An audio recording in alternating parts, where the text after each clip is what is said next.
This is an introduction to the DIY scupper box, collection box. This thing has a bunch of different names in different parts of the country. This particular unit that I'm working on right now, we call this a 12-inch because of how wide it is. It's designed for basically a 2x3 piece of downpipe.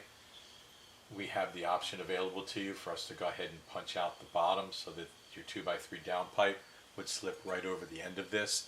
Our unit that's referred to as the 15-inch, we have a punch for that, so you can attach a 3x4 piece of downpipe. Later in 2025, we hope to bring out one that's a little bit wider, so that way you can attach a 4x5 piece of downpipe for those commercial applications, or for something where you have a long gutter run, like on a barn for instance, and you need that piece of 4x5 downpipe. Again, this is a separate option that is available for us to do the punch out on a 2x3 12-inch and a 3x4 on the 15-inch. And I'll set that off to the side. The first thing that you'll notice is this looks kind of nasty here. Well, the panels, the 4 panels that are included, come with this plastic covering. I only like to pull it back far enough so that I can get my rivets in. And by the way, these are 1/8-inch rivets. We will supply the appropriate color rivet to go with it. So these are 1/8-inch rivets. It takes, I think, like the smallest adapter on your rivet gun. Now, you'll notice on the panels that I like to refer to them as the large hole and the small hole. So what that helps me to understand is, as I put this together, that the large hole is the outside and the smaller hole is going to be inside of the panel. And what I mean by that is, well, first let me explain.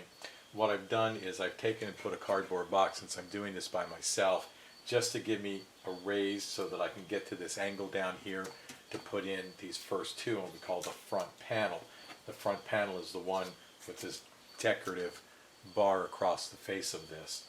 So the next part that I'm going to do, so I get better stabilization to work with, is going to be my side panel. I'm matching up, you'll notice here, so let me hold these up like this. So think of it as a left and a right, and you'll notice that these boxed ends are going to go into the boxed end of your front panel. So I'm going to take this little guy, and again I'm looking at the holes just to help remind me that on this side the small hole is going on the inside, the larger hole is going to go on the outside of this bottom edge down here. So outside to inside. So I'm just going to lift it up a little bit. This is going to go inside here, and it just makes it a lot easier now to help stabilize. I can push that out of the way. Now we're very fortunate in our shop that we've got an air compressor, and we're able to use that. I've realized that many people don't have air compressor available. I get that. So it'll just take a little bit more steadying of your hands. I like to make sure that they're pressed together well before I pull the trigger and put that in place. Now, what I like to do, since I've already got my 2 bottom units on the face of here, I've got my start on the side panel. I'm going to make sure that, again, this side goes inside of, and as I look down here at the bottom, my larger hole goes to the outside of this bent lip here. So that's going to go to the outside. Take my rivet. Sometimes it's easier for me if I take my rivet, place it in the gun, and then get it to the hole. And again, I like to use a reasonable amount of force to make sure that I've got good contact before I pull trigger. And I realize if you have a handheld unit, it can be a little bit more challenging. I like, while I'm down here, to go ahead and grab the next one, and I'm going to drop this down into place like this, come back to this side, and pop that in there. See if I get good at finding that hole. There we go. A little bit of pressure, easy pop, and then on around. Again, my large holes to the outside, small holes to the inside. I want to come up and hit this one here. So it's kind of like doing the 4 corners, if you will. I have found that to be the least challenging. So just lining up the holes and get that into place. I'm off a little bit here. I'll be able to adjust that. Again, it's soft aluminum, and nobody's going to see this back part really, and I can just adjust as necessary.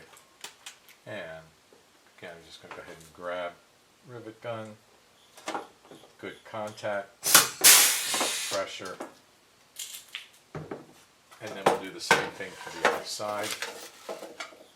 The square end to the square end goes in,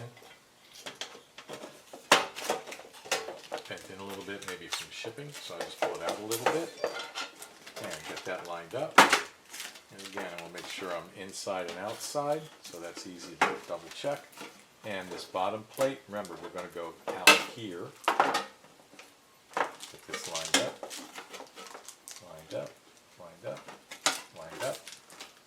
And we'll come up here to the top. Oops, I pushed it in just a little too far. There we go. And rivet in place. And good pressure down. Done. Down to the bottom. And we're going to catch these two holes down here that's in the bottom part of the plate. Again, pull the plastic back out of the way. And line up my parts.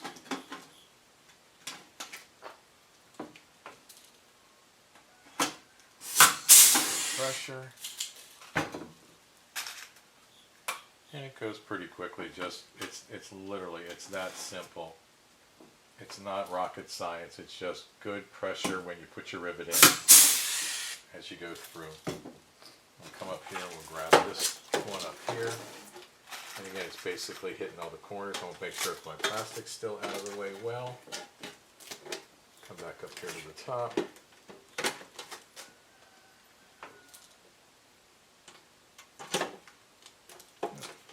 Flex in the middle, so fingers on either side, and that's the beginning of it. So, and then all you'll do literally is just go back through, hit all the rest of the holes, and you're done. So the last step, because we do have gaps, again we're dealing with all of these raw corners, is there a variety of different types of silicones or something along those lines in the way of a caulk to go ahead and caulk those inner seams. I've had some people tell me that they find it easier to put caulk down and then go ahead and apply, but you got to have a rag handy really quick in case you put too much caulk when you go to rivet and hold it in place that you get squirted out the side. But those are your two options.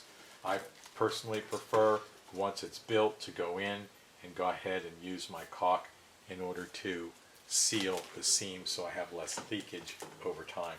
And quite simply, that's how it is that you just, with simple rivets and a rivet gun, again in our case we're fortunate that we've got a compressor and we've got a unit to make it a little less challenging to make sure we get a good pop on that rivet. Thank you for watching, and we look forward to answering any questions that you might have about the DIY 4-panel, again whether it's called a collection box or a scupper box. They all basically do the same thing. They give you a nice, aesthetically pleasing way to bring the water from the gutter tray to a collection box and then down to your downpipe. Thanks for watching.